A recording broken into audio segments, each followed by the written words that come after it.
இன்றைக்கி நாம் பேசிக்காக செய்யக்கூடிய ஸ்பாஞ்ச் கேக் தான் பண்ண போகிறோம். இந்த மாதிரி சால்ட்டு கல் உப்பு இதை வந்து என்ன பண்ணணும், இதில் நம்ம போட்டணும். இப்போ நம்ம அவனை வந்து எப்படி ப்ரீஹீட் பண்ணி செய்ய போகிறோமோ அதே மாதிரி தான் இந்த குக்கரையும் நம்ம இந்த சால்ட் போட்டு ப்ரீஹீட் பண்ணி வச்சிடணும். இந்த மாதிரி ஒரு ஸ்டாண்ட் எடுத்து இதில் அப்படி நடுவில் வச்சுருங்க. சென்ட்ரலில் இருக்கணும். குக்கரில் உள்ள வாஷரை எடுத்துகிட்டு சும்மாவே அப்படியே மூடி வச்சுருங்க. இதை வந்து நம்ம க்ரீஸ் பண்ணி இந்த மாதிரி கேக் செய்யக்கூடிய வெசல்ஸை நம்ம இது மாதிரி ரெடி பண்ணி எடுத்து வச்சுக்கணும். நம்ம மஞ்சள் கருவு தனியாக வெள்ளை கருவு தனியாக பிரித்து எடுக்கணும்.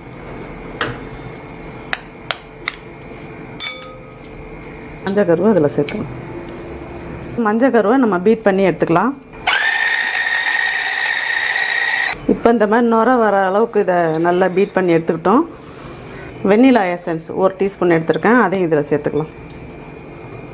சேர்த்துட்டு மறுபடியும் இதை பீட் பண்ணணும். அந்த எசன்ஸ் ஃபுல்லாக இதில் கலந்துடணும். ஃபுல்லாக அந்த அளவுக்கு பீட் பண்ணணும். இப்போ இதை எடுத்து வச்சிடலாம்.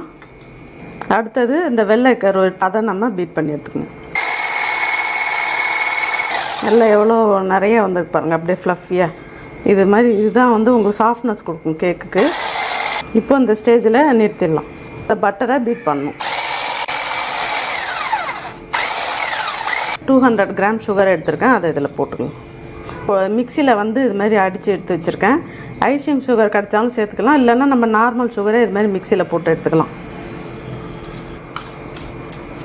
அதுக்கப்புறம் 1/4 கப் பால் எடுத்து வச்சுருக்கேன். அதை இதோடு சேர்த்துருங்க.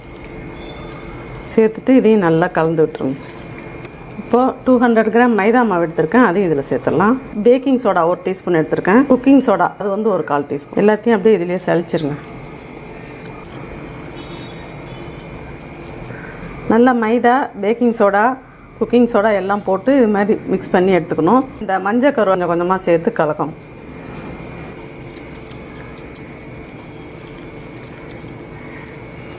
வெள்ளை கருவு மட்டும் தனியாக அடித்து எடுத்து வச்சுருந்தோம். அதை இதில் சேர்க்க போகிறோம். இதுதான் வந்து நமக்கு சாஃப்ட்னஸ் கொடுக்கக்கூடியது. இப்போது கேக்குக்கு பேட்டர் ரெடி பண்ணிட்டோம். இந்த கன்சிஸ்டன்சியில் இருக்கணும்.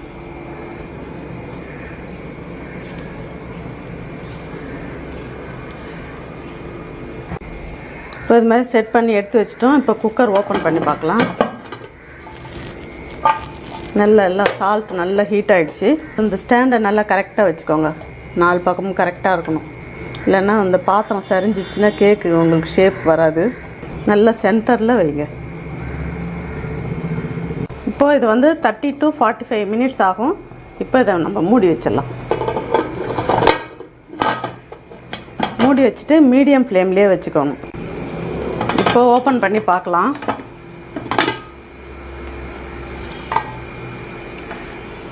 சைடு ஃபுல்லாக லூஸ் பண்ணி விடுங்க. இவ்வளோ அழகாக வந்திருக்கு பாருங்க.